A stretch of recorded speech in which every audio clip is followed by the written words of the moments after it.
आजिर कविताटी केवल पितृदिवस उपलक्षे भल लगे वीडियो को लाइक करेंगे और मो चैनल को सब्सक्राइब करेंगे।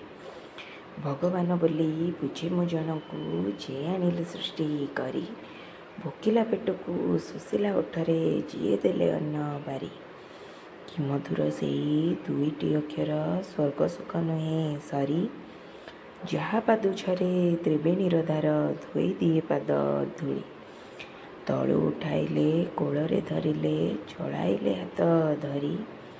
सही जाती जीए सबु भूल आम क्षमा भंडार को खोली अज्ञान अबोध शिशु मुखे देले भाषार मधु को डाली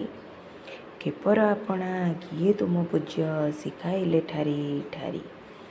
ए भव दुर्गम मार्ग कंटा जंटा नियंती जे अपसारी सुखे दुखे साथी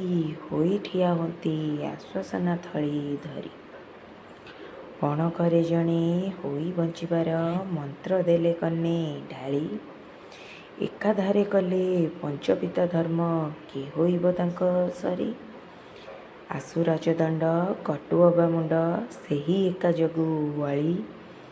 अंग वस्त्र साजी लज्जे निबारती थांती चतुर्पार्श्वे घेरी स्वर्ग धर्म थारू अटंती से बड़ अमूल मूल से डोरी छंती जेते देव निय जहा नाम नुहिबे के बापा परी। यदि वीडियोटी भल लगे तो दयाकोरी सब्सक्राइब करेंगे पाखरे बेल आइकन को दबाई ऑल नोटिफिकेशन ऑन करें। रहुची ओम साईराम।